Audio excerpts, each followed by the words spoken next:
cada historia cuenta, la experiencia inspira y cada vida deja una huella. Un homenaje a las mujeres y hombres que con su talento, trabajo y pasión siguen transformando Jalisco. Esto es Al aire las canas, con Alejandro Díaz Romo. Hola, ¿cómo están?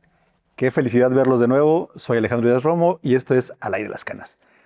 Hoy estamos especialmente felices porque vamos a charlar con una mujer dedicada a la cultura, que es gestora cultural, que además ha sido funcionaria pública en el área de la Secretaría de Cultura con una larga trayectoria.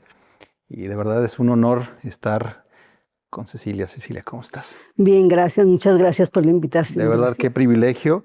Cecilia Uribe Luna con nosotros. Oye, Ceci, a veces cuando uno tiene como una actividad de vida poco usual, porque la cultura, y más el área de gestoría cultural y de relaciones culturales en el gobierno, pues no es lo común. Pues, ¿cómo fue tu infancia? ¿O hubo alguna cuestión que determinó desde tu infancia que te gustara la cultura? ¿O fue algo que se fue dando? Fíjate que analizándolo estuve pensando precisamente hoy por la mañana y pues me remonté a mi mamá y a mi papá. Uh-huh. Mi papá, un trabajador como todos aquí en Guadalajara, que hubo pocos, no pasaron por Calzado Canadá. Él trabajó en Calzado Canadá. Mi mamá, ella cosía, hacía vestidos de novia y demás. Digo, no era común para ese tiempo que la mamá y el papá trabajaran. Entonces, mi mamá se crió con un sacerdote y tenía el hábito de la lectura, mi mamá. Y tenía el hábito de la cultura. Por ejemplo, los cursos de verano. Éramos 7 hermanos, pues tanto dinero no había. Entonces ella buscaba los cursos de verano gratuitos y entonces que en el Parque Alcalde, que en el Agua Azul, y nos inscribía al montón de chiquillos. Mi papá, por otra parte, le gustaba mucho la naturaleza. Y entonces nos llevaba que a la barranca, que si había el circo, que si había... Entonces fue una familia de una clase media, pero de una clase media en donde los dos papás pues estaban como muy involucrados. En mi casa a diario se compraba el periódico. Oh, mira qué bien eso. Enciclopedias temáticas, no habría muchos lujos, pero leer siempre. En las tardes, hay veces mi mamá tenía un libro de cuentos y nos sentaba y hacía palomitas, y entonces alrededor de ella y ella leyendo, muy buena lectora. Mi mamá todavía vive. Tenía una tía de las tías ricas que conoció todo el mundo, de la edad de mi mamá. Entonces era como una mujer fuera de su época, porque ella viajaba sola y pues nos hizo ver, nos hablaba de todos los países y demás. Mi abuela en Estados Unidos era una mujer trabajadora, solita, que también nos hizo ver el mundo de otra manera. Entonces, hablando de esto, de sin querer cómo nos fue involucrando la familia, en uno de esos cursos salió una convocatoria del Ballet Folclórico Infantil de la Universidad de Guadalajara y mi mamá nos llevó. Y entonces pues me quedé 9 años en el ballet de la Universidad de Guadalajara. Sin querer, lo dejé en la prepa porque pues ya ves que en la prepa uno quiere hacer otras cosas. Lo dejé, pero tiempo después, yo sin conocer ni nada, después de que me caso, entro al área cultural. Pero vamos, ahora sí que por partes. Fíjate que me parece muy interesante el hecho de que tu tía y tu abuela les dieran como otra perspectiva de vida, pues y tu propia mamá, ¿no? El hecho de que ya trabajara, de que tuviera que entender la casa, los hijos, tuviera que atender su negocio. ¿Cómo era la relación en ese sentido de hija a mamá? Me parece como interesante. ¿Cómo era tu relación con ella? Buena, mi mamá era exigente, sí, porque pues también tendría que combinar el área en el que trabajaba. En sus tiempos libres era cuando trabajaba, pero sí se interesaba por que leyéramos, porque hiciéramos alguna disciplina artística. Ella es una mujer muy creativa. Ahorita pues ya tiene 90 años, entonces ahora en la pandemia yo creo que no leyó menos de 20 libros. O sea, ¿Y le daba tiempo para cocinar a tu mamá? sí, y cocinaba delicioso. ¿Qué recuerdas de la cocina de tu Uy, mamá? de muchas cosas. Bueno, mis favoritas, las enchiladas, hasta los frijoles fritos. O Le sea, los quedaban hacía deliciosos. El pozole, de la comida de antes de rancho, que las tortas de camarón, la capirotada. O sea, ella aparte de todo lo que hacía, se dedicaba ya a nutrirnos también, porque eran habas que no nos gustaban, emulsión de Scott de aquellos años, No, guácala. no. ¡Qué tormento! Sí, o sea, pero en realidad fíjate que yo creo que los papás sí determinan, pues, la visión que tienes. Mi papá y mi mamá, los dos perdieron a sus papás de chiquitos. Y entonces, en lugar de, pues, vivir la vida de otra manera, ellos hicieron una familia como muy unida. Lo que les faltó, estuvieron ellos ahí. Fíjate que nos platicabas lo de Calzado Canadá, muy emblemático. Y de verdad que cuando estabas diciendo que mucha gente, mucha familia trabajó ahí, me viene a la mente y tienes toda la razón. Y algo que recuerdo mucho de los que trabajaron en Calzado Canadá es que se decían que eran privilegiados, que les tocó una empresa muy generosa con los trabajadores. En ese sentido, ¿tu papá le daba tiempo para convivir con ustedes? Sí, fíjate que mi papá, te digo que la pareja fue diferente porque mi papá trabajó en Calzado Canadá y entonces mi papá pues no tenía ni la primaria y mi mamá lo alentó y le dijo, ya teniendo a los hijos, entra a la escuela. En la noche iba a la escuela mi papá y todavía le daba tiempo. Después viajó a Estados Unidos, duraba tiempo allá, regresó, hizo la secundaria y luego después la preparatoria. Digo, en aquel tiempo era como difícil. Mi mamá, una mujer que leía mucho, ella creo que estudió hasta sexto de primaria, pero yo creo que con una educación distinta en donde antes estar en sexto de secundaria, los maestros en verdad pues enseñaban muchísimas cosas. Entonces, creo que yo fui muy afortunada en los papás, la abuela, la tía, pues sí nos dieron otra visión. Yo creo que no creo. O sea, sí lo fuiste, pero además esta idea que regularmente se maneja de que cuando te acercas a la cultura es como estar entrando en un mundo raro y casi prohibitivo. El hecho de que los acercaran habla muy bien de ellos, ¿no? El hecho de que dijeron, oye, pues te interesa la danza, pues métete a la danza, métete a los libros. O sea, en esta cuestión de que te permitían conocer esos mundos, esas dimensiones que regularmente los papás hasta miedo les daba. O sea, nos da, en ese sentido nos daba, porque pues, era un mundo poco usual, un mundo que no estábamos habituados, ¿no? Regularmente lo veían así como de, ¿por qué estás de ocioso? ¿Por qué lees un libro? Ponte a hacer un algo. Sí, y el hecho de que te lo fomentaran, eso es una maravilla. Sí. Te digo, ¿Cómo era convivir con tus hermanos? Uy, yo fui muy feliz en mi infancia porque pues era la de en medio. Entonces, pues tenía una hermana mayor, después otros 2 hermanos, luego otros 2 hombres y al final otra mujer. Entonces estábamos ahí divididos, pero mi casa era como un punto de encuentro de los amigos de todos. Entonces era la casa de los Uribe. Y entonces los amigos de mis hermanos eran amigos de nosotros y entonces siempre había mucha gente y mucha convivencia. El bullicio por todos lados. Sí. ¿Y tú qué haces aquí, no? Pues tengo 3 meses aquí, señora. Sí, de hecho llegaban a ver la televisión y también mi mamá y mi papá siempre fueron, mi mamá un poco más estricta, pero mi papá un bonachón que de repente, si íbamos a la barranca, por ejemplo, se llevaba a los vecinos. Entonces íbamos ahí el montón, era muy divertido. En el tiempo que estaba aquí mi papá, porque después, te digo, se fue a Estados Unidos, también trabajó en obras públicas de Zapopan, en varios lugares. Oye, y en esta andar de tus papás, que se me hace muy padre y todo, ¿recuerdas algún libro en especial de esa época de tu niñez ya que te haya llamado mucho la atención, que te digas, wow, este libro? Pues fíjate que mis otros hermanos fueron maestros. dedicadísimos a la lectura. Yo creo que ahorita vamos a platicar un poquito más de la lectura. Y yo era un poco más, pues más insegura. Te cuento que soy zurda. Entonces cuando estaba chica, cuando estaba en primero de primaria, pues tuve una maestra muy que pensaba diferente, pues. Entonces la mano de la izquierda era del diablo. Y entonces, pues no se junten con su compañera, no salga al recreo, me amarraba la mano y entonces eso en mí me causó una inseguridad, tanto en la educación como físicamente, y entonces mis hermanos yo los veía muy listos.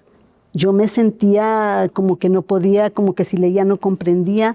Entonces, un libro, pues los que mi mamá me leía, el libro de la selva, cosas muy fáciles, muy digeribles. Fíjate que tenemos que hacer nuestro primer corte y me encanta esta parte no de lo que te hicieron, o sea, eso está terrible, pero sí el cómo era la educación de antes, el trato que recibían los alumnos, que se recibía en esa época, y que hasta cierto punto era normal, pues, ¿no? Y cómo fue que eso me gustaría que nos lo platicaras, que perdiste ese miedo. ¿Te parece? Sí. No se vayan, esto es Al Aire las Canas. Regresamos.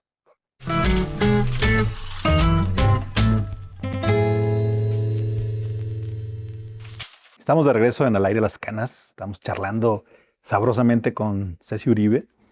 Oye, Ceci, ¿cómo fue ese proceso de ir pasando de este periodo complicado de la niñez con esas inseguridades, allá ir a convertirte en una señorita, allá meterte los temas de prepa? ¿Qué pasaba por tu mente como para liberarte de eso? Pues en realidad pasó sin reflexionarlo. O sea, yo pasé la secundaria con inseguridades, llegué a la preparatoria 7, fui la segunda generación de la prepa 7 y ahí fue cuando encontré amigas en común, gente más solidaria a la que podías hablar y demás, y que te fue creando seguridad, aunque hasta que inicié la carrera, porque te cuento que yo estudié comunicación, pero en ese tiempo, pues, la familia de 7, pues la opciones de comunicación era el ITESO, la UNIVA, pues en una clase media no era tan fácil. Investigué y encontré la Universidad Femenina de Guadalajara. Era una escuela que sí era de paga, pero no tan... Y ahí yo estudié, pero era técnica en comunicación. ¿Sabes en dónde está? Donde están las oficinas de la fila ahora. Ah, ¿y por Alemania? Ajá, exactamente, Mira, enfrente del Canal 4. Y la ventaja de ahí es que, pues como estaba el Canal 4 ahí, pues maestros de periodismo, los locutores de ahí y demás, entonces... ¿Recuerdas alguno en especial? Mario Gonepote. Mario Gonepote dirigía los noticieros él. Y entonces, buen maestro, en guionismo era un camarógrafo de ahí. O sea, yo estuve muy a gusto en esa escuela. ¿Qué te dejó estar ahí? O sea, de hecho, me parece como, en lo personal, igual estoy equivocado, pero en lo personal, me parece un poco antipedagógico que sea pura mujer o puro hombre. O sea, el hecho de que no te tengas que relacionar con de otro sexo me parece antipedagógico. Pero ¿cómo era estar con puras mujeres? Pero es que estábamos hablando de... yo para las fechas soy muy mala, pero yo creo hace que sería unos 30 años. Entonces, pues era una escuela en donde pues sí había maestros y maestras, pero bueno, yo me la pasé muy bien ahí, y ahí fue donde descubrí que había más en mi mente, ¿no? ¿Y qué había? Porque eso es interesante, es decir, Sí. La comunicación, esa carrera, Sí. ¿qué movió en tu pensamiento? Es que ¿sabes qué? En todo el otro periodo yo me sentía pues tan insegura de todo lo que hacía, hasta en la prepa, de repente reprobaba materias y demás. Entré ahí y pues aunque se diga mal, fui la mejor del grupo, y entonces empecé a sentir de que pues que si podía. De que eras buena. La fotografía. O sea, exploraste muchas, sí. muchas Sí, pues es que había disciplinas. fotografía, guionismo, pues redacción, todo eso. ¿Y te emocionaba? Y sí me emocionaba. Y después me faltaba, creo que un semestre y me casé. ¿Y por qué? ¿Qué pasó? El amor. Me casé antes de terminar y seguí, o sea, terminé. Entré a trabajar a Telemedios. ¿Qué era Telemedios? Telemedios era una empresa que tenía el noticiero En Resumen, no sé si lo recuerdas. En Resumen, sí, En Resumen, claro. ajá. Mario se ha de acordar más que yo, pero sí. Sí, pues en el noticiero En Resumen yo estuve. De la misma escuela me recomendaron ahí. Y ¿Qué entonces, hacías ahí? Reportera. Pero me tocó, inicié con las notas policíacas. ¿Y cómo era cubrir eso? Cuenta. Horrible, horrible. O sea, ibas a la intermunicipal ahí por la calzada y si no querías irte a las zonas donde habían pasado las cosas, veías las actas a ver qué habían pasado. Y entonces, antes los teléfonos, ¿recuerdas que había también teléfonos en las esquinas? Sí. Y entonces desconectabas la bocina y le pegabas una cosa para la entrevista que habías hecho, no sé, o sea, era... ¿de verdad? Esas eran parte de las técnicas que usaban parte, para... Sí. Y pues después ya dejé ese trabajo. Oye, ¿pero era todavía de echarle monedita al teléfono? Claro, sí. Oye, cuando había fila, ¿cómo le hacías? No, pues ahí me las arreglaba. Sí, pero después me cambiaron al iniciativa privada. Y entonces, ahí sí era desayunos en el Club de Industriales, ahí... Pues ahí cubrías ya conferencias de prensa, los galardonados y esas cosas. Órale. Sí. Y pues ya después al tiempo me embaracé de mi primer niño, tengo 2 hijos, y dejé, ya después que nació el segundo niño, bueno. Sí. ¿Pero dejaste porque tú lo necesitabas? Sí, porque quiero ejercer de mamá. Sí, no, pues es que ya me puse un poquito mal y demás, y ese tiempo lo dejé de trabajar. Ese tiempo y luego me alivié. 5 años después me volví a embarazar y ya me alivié y entré a estudiar esteticista cosmetóloga. ¿Y qué tal te fue ahí? Pues masajes, o sea, yo quería algo nice, pues. Tratamientos de la piel, masajes reductivos y demás. Ahora entiendo por qué te conservas tan bien, Ceci. Y después, pues... Una clienta conocí que trabajaba en recursos humanos en la Secretaría de Cultura, pero un día me preguntó que si yo quería trabajar y yo le dije sí, pero así como tú dices, sí, ella, y sí, a ver cuándo. Me habla un día y me dice, oye, ¿no te interesa? Y estaba así como que yo no era nada más de casita, ¿verdad? Entonces le dije, pues sí me interesa. Fui a una entrevista y firmé mi contrato ahí. Fue de inmediato. Como secretaria, Yo creo que el caso era salirme de mi casa. Pero siempre tuve un esposo muy... ¿Comprensivo? Uy, sí.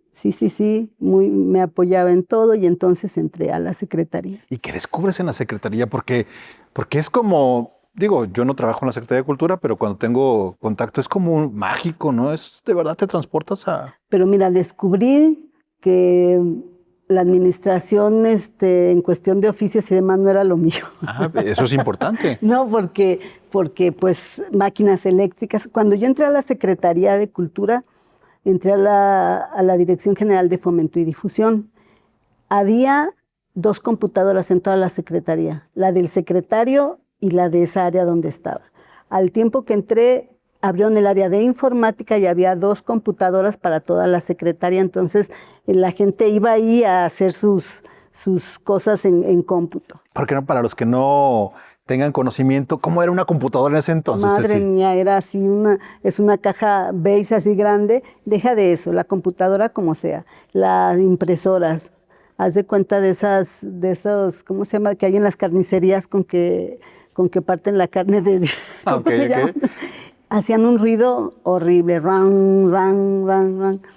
Y bueno, pues entré ahí en el área de la Dirección General de Fomento y Difusión.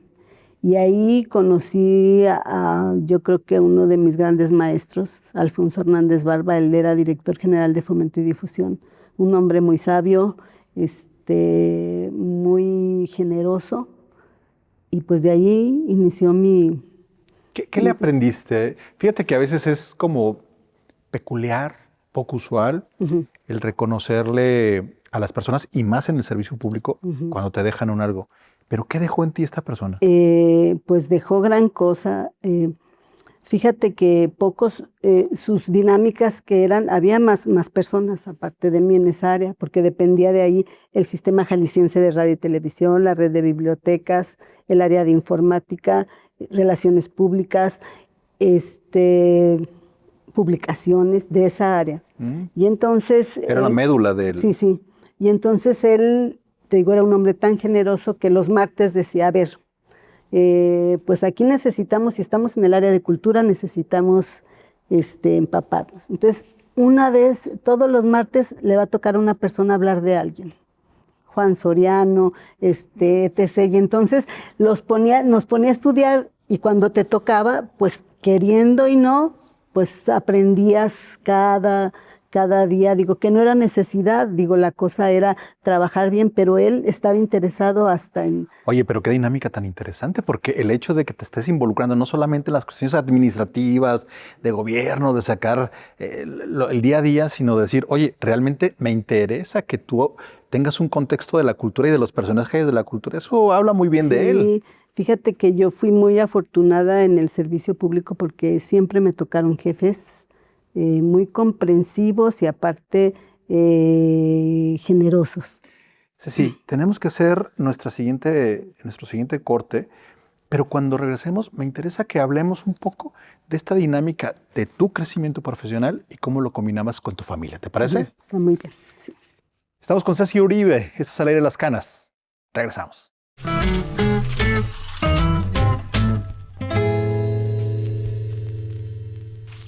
Estamos de regreso en Al Aire de las Canas. Estamos charlando aquí muy sabrosamente con Ceci Uribe. Oye, Ceci, fíjate que algo que me llama mucho la atención ahorita que te escucho y la emoción, pero me imagino que tuviste que ajustar muchas cosas en tu casa, porque no es sencillo la parte profesional con la parte de familia. Fíjate, ahorita que me estás comentando eso, recuerdo pues cuando entré a la secretaría yo ya tenía mucho que no trabajaba. Y entonces la sede era el Instituto Cabañas, ahí estaban las oficinas de la Secretaría de Cultura, y yo siempre he sido muy puntual. Entonces mi mamá me iba a cuidar al niño pequeño, el otro ya estaba en la escuela, y llegué como media hora antes de la entrada, como 8:30, y me senté afuera del Cabañas. Y entonces vi el teléfono, esos teléfonos de los que te estaba hablando, de los amarillos transparentes, y me paré y le marqué a mi mamá. Y entonces le dije, ¿cómo está? Y empecé a llorar yo, preguntando por el niño, ¿verdad?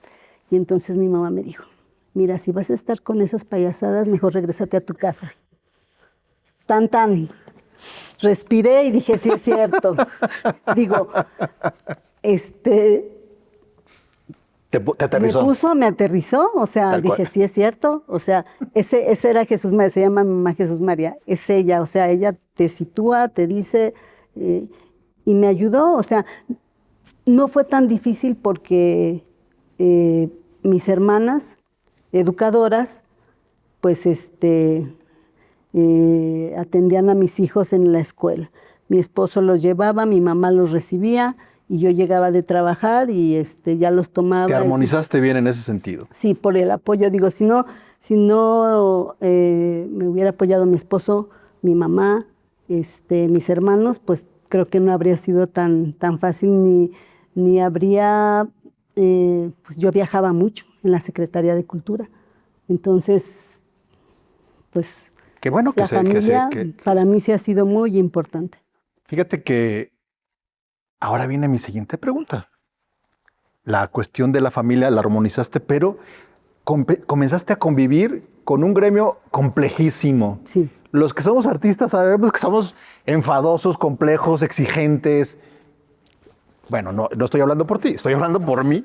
¿Cómo te fue con eso? ¿Cómo fue empezar a tener trato con los artistas, con las artistas? Fíjate que yo tuve mucha suerte porque yo creo que lo principal es ser sincero y llegar a un lugar y decir, yo no sé, necesito apoyo.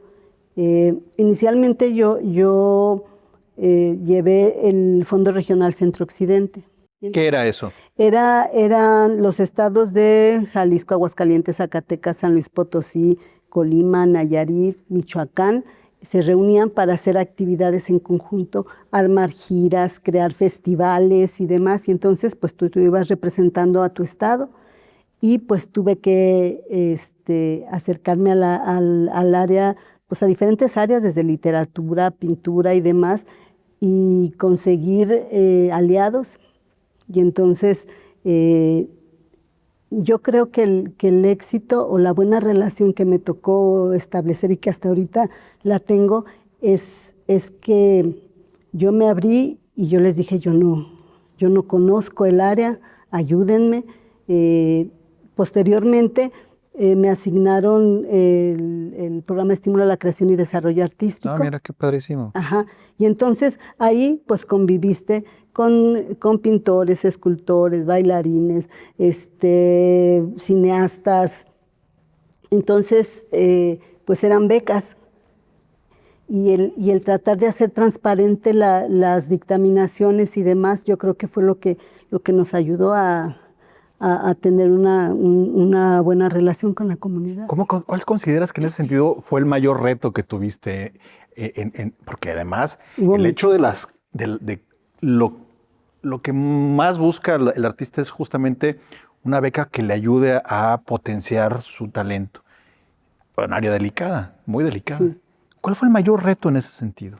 Fíjate que la mayoría de las convocatorias tienen creadores que de repente se quejan que no están conformes con el proceso de dictaminación, pero esta convocatoria en sí, digo, hasta la fecha, es una relación entre el gobierno federal y el gobierno estatal. Entonces hay reglas muy claras, hay procesos de elección desde jurados, o sea, como que no tiene como forma de hacer cosas fuera de lo normal. Te repito, va a haber sí creadores que no estén de acuerdo con las dictaminaciones, pero en lugar de hablarte de cosas que no fueron tan gratas, yo te puedo comentar que en Jalisco implementamos varias categorías, prueba y error, o sea, arquitectura, metimos la categoría en algún año, pues no funcionó, pues la quitamos. Apoyo a producciones, a postproducciones, pues como dos emisiones y nada. Pero incluimos la categoría a través del análisis de adolescentes creadores nuevos talentos. Ah, genial. Se fue a nivel nacional por parte del FUNCA. O sea, Jalisco, en este caso nosotros, la propusimos y es una convocatoria que se fue a nivel nacional. Entonces son logros muy importantes. Jalisco es un semillero. O sea, te encuentras, levantas una piedra y encuentras músicos, bailarines, de lo que pintores, escritores. Entonces, creo que tuvimos buena suerte con ese. Bueno, la suerte es acompañada del talento regularmente, Ceci. O sea, y eso tiene su valor. Y el hecho de hacer políticas públicas, porque al final eso es lo que estabas generando, políticas públicas, pues no es un asunto menor, porque justamente estás dándole representatividad institucional a los artistas. Y eso es fabuloso, ¿no? Eso es padrísimo. Fíjate que hubo dos programas que creo que también fueron muy importantes para mí. Digo, en el desarrollo, el área de fomento a la lectura. En ese tiempo, en el tiempo que estuve, Jalisco fue número 1 a nivel nacional en cuestión de capacitaciones profesionales para los mediadores, en cuestión de salas de lectura, y aparte se abrió un espacio, el Centro Estatal de Fomento a la Lectura, que que está, no sé si tú lo conoces, sí, es un espacio moderno en donde hay mediadores de lectura.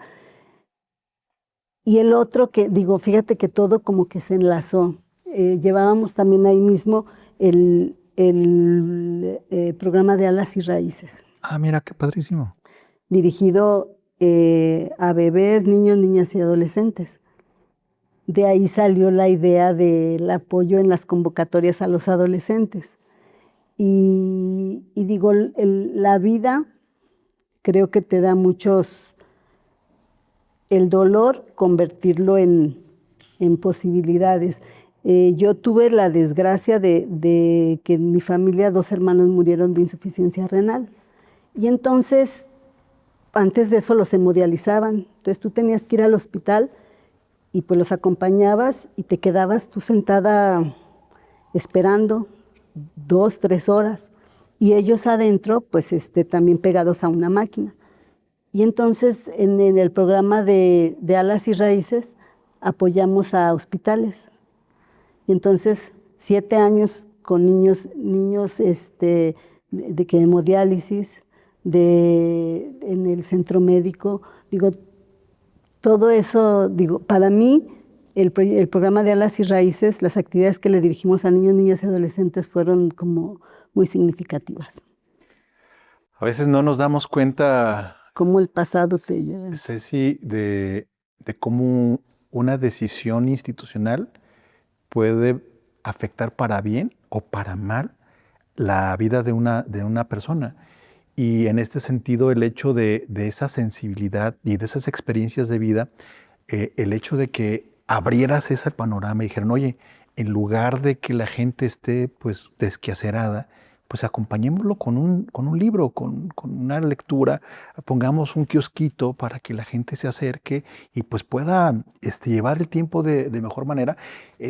Ese tipo de compañía con un libro, estoy ciertísimo que alivió más de una vida, más de una vida. Sí, mira, en el centro médico, en el área teníamos 2 talleristas, en el área de citas de especialidades. Y entonces llegaban los talleristas, papiroflexia, y entonces los niños, en lugar de estar llorando y demás, se ponían a hacer cosas, les narraban cuentos. Digo, todo eso uno lo ve pues como muy sencillo, pero al momento que estás pasando por una situación difícil, de dolor, de desesperación, una distracción es muy importante. Claro, o sea, sanar a través del arte. Esa es. O sea, sanas de otra forma, pues. El hecho de que tu pensamiento no esté solamente en el sufrimiento, ya es sanar, y eso es un gran beneficio, es una política pública humana como tal, ¿no? De que deshumanizas, o no, humanizas, perdón, la cuestión pública, la cuestión de gobierno, y es, mira, ahí está, ahí sí. se ve. Sí. Y para los que nos están viendo, de verdad, hay servidores públicos que tienen corazón, que son muy humanos y que se preocupan por el bienestar de los demás. Aquí el ejemplo de uno. Estamos con Cecilia Uribe. No se vayan, estos al aire las canas. Regresamos.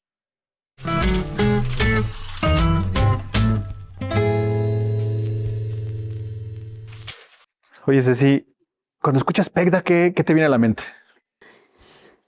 Me viene a la mente tantas experiencias, me viene a la mente el desarrollo electrónico que, fíjate que al iniciar, bueno, cuando yo lo tomé, porque inicialmente una compañera que se llama Alma Rosa Vaca, muy inteligente, que también le aprendí muchísimo, ella llevaba el PECDA. Ella se ganó una beca a Francia, a una maestría, y entonces ya llegué yo. Nosotros para dictaminar lanzábamos la convocatoria. Y entonces se cerraba la convocatoria y le pedías a cada participante, pues depende, 3 tantos de su proyecto. Y entonces precisamente era aquí en el exconvento donde recibíamos, era una fiesta, porque pues todos se quedaban para el último día y entonces había como 100 personas, algunos de panza, acomodando sus proyectos y demás. Terminando eso, viajábamos a otro estado de la República a llevarles a los jurados las cajas de los proyectos, porque era un jurado local y 2 foráneos para transparentar. Entonces, pues llevábamos chofer. Si nos tocaba en México, con la guía Roji, no sé si recuerdas. Sí, claro. Choferes así, y que esta calle A con B y no sé cuánto, y allí íbamos por toda, repartiendo proyectos. Después venían aquí a la ciudad y digo, era documentos y documentos. Ya estas últimas veces, pues a través de la plataforma solita se va haciendo casi todo. Pero el PECDA fue para mí una gran enseñanza.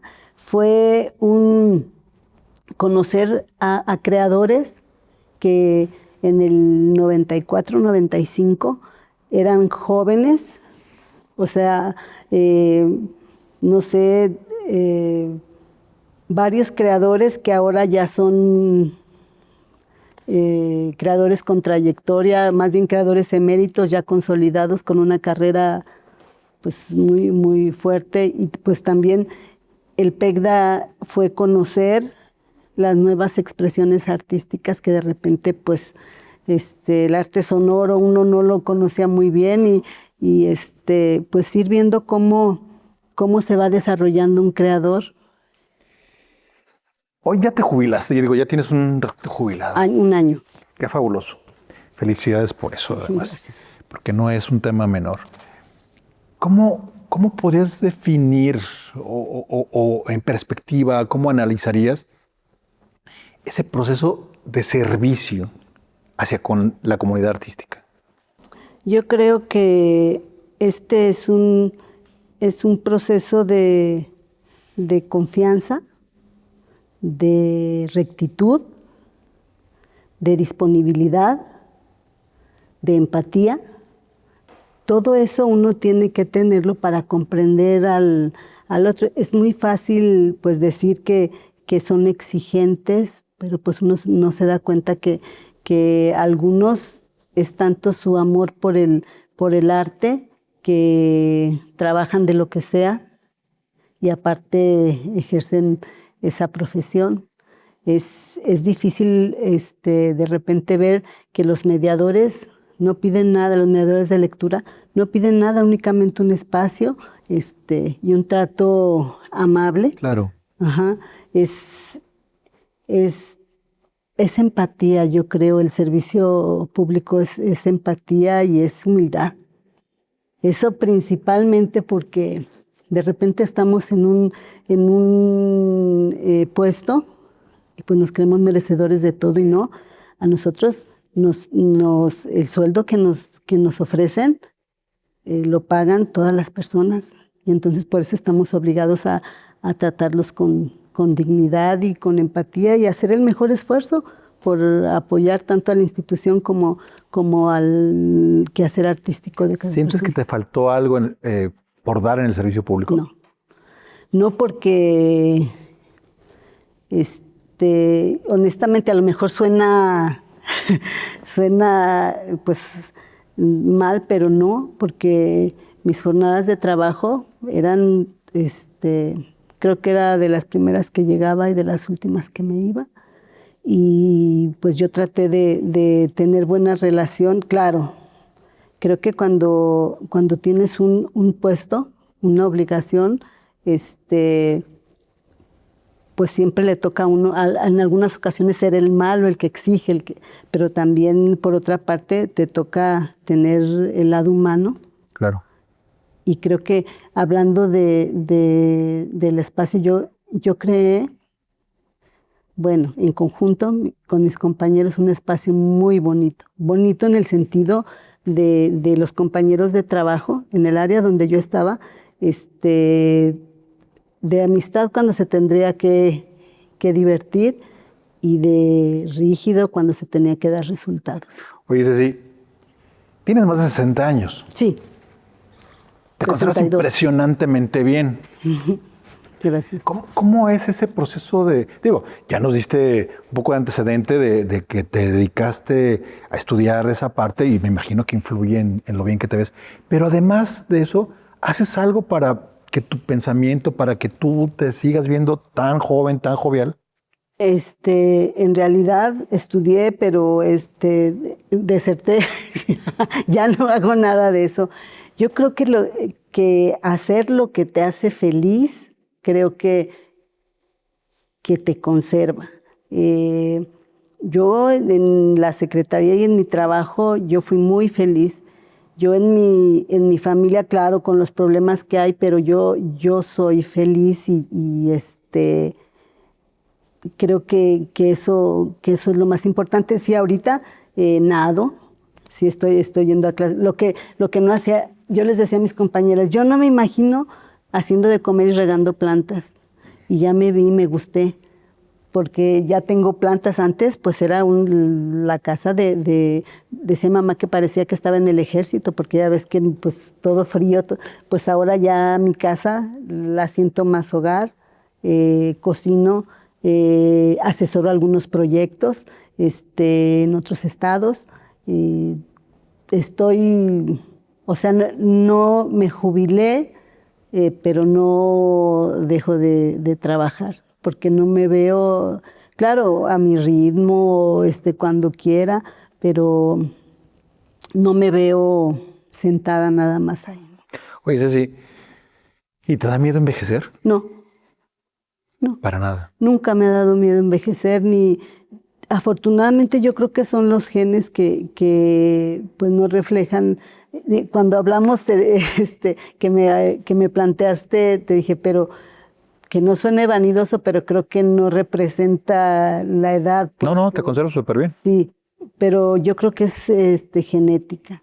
Yo creo que es genética y no me da miedo envejecer, nunca he ocultado y al contrario, yo estoy muy contenta. Fíjate que en esta parte que nos hablabas de que no te sientes que te falta un algo dentro del servicio público, pero ya en el aspecto fuera del servicio público, ¿tienes algunas metas más que te has puesto?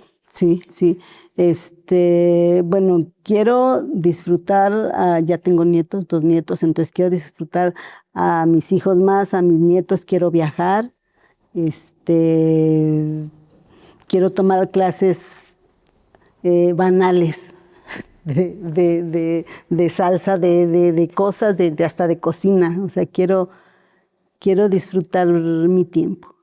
Eso es muy importante, Sí. porque tú hablas de la felicidad. La felicidad, ¿qué tanto juega como para que te sientas así, plena? ¿Qué tanto juega la felicidad, sentir que eres feliz? Soy feliz porque también he disfrutado, y fíjate cómo se dice disfrutado los momentos tristes. O sea, vivido más bien. Hay que uno, lo que le viene, recibirlo, aprenderle, y de ahí pues sé valorar más. Estar en paz y tranquila es estar feliz para mí, sin mortificaciones ni nada. O sea, claro que no hay vida perfecta, pero yo la recibo como venga y con buena actitud. Dicen mis hijos, se molestan porque hay veces, no, que el trabajo y que no sé cuánto. Y digo, no, pues es que mira, da gracias a Dios que tienes trabajo y demás. Es que todo lo quieres ver optimista. No, pues es que es igual, te va igual si lo ves con optimismo a si lo ves todo deprimido. Entonces yo prefiero la primera opción. ¿Dios te tiene alguna... Sí, claro. ¿Para ti qué es Dios en ese sentido? Yo soy católica, yo creo en Dios. Y antes, fíjate, cuando era más joven, cuando estaba en la preparatoria, no, pues yo de repente como renegaba, como que era media rojilla, como que... Y entonces han pasado tantas cosas en la vida que yo me doy cuenta que ya no hay para dónde voltear más que para arriba. Y creo que ha sido generoso, muy generoso conmigo. Y sí creo. Es muy importante para mí. Oye, todos somos un momento en la vida y todos somos un instante y en algún momento vamos a hacer olvido.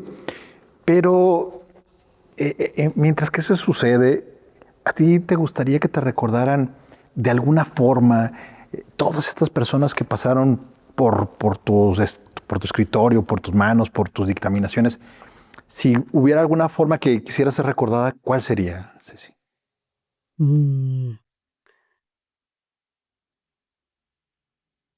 No sé, me gustaría que me recordaran, pues no sé si con respeto, que me recordaran que pensar en mí los haga sentir bien.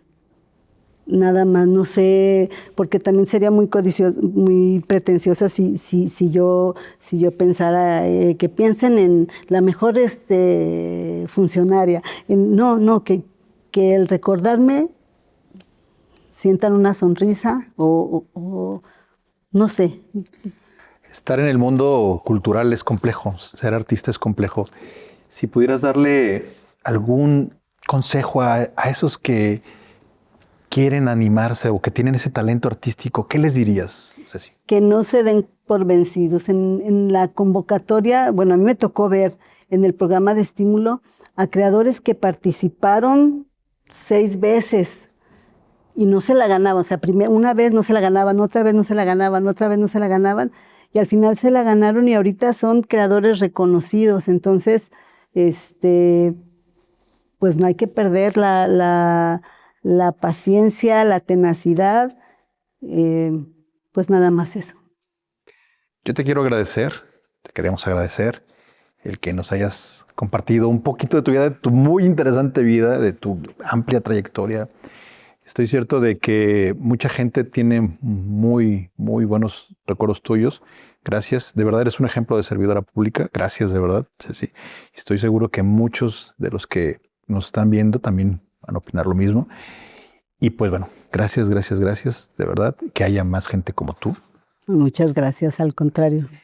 Yo no me quiero despedir sin antes agradecerle a Cora en la producción, a Mario en la cámara, agradecer aquí a las autoridades del ex convento del Carmen, como siempre, que nos facilitan para poder grabar al aire las canas, y decirles por último que de verdad hay servidores públicos que dejan la vida tal cual para que ustedes tengan un mejor estado, una mejor ciudad, mejores políticas públicas para que puedan acceder a este nivel de eficiencia. Ceci es uno de ellos. Yo me despido, soy Alejandro Díaz Romo, esto es Al Aire las Canas, nos vemos el próximo jueves y por lo pronto reciban un abrazo. Hasta entonces.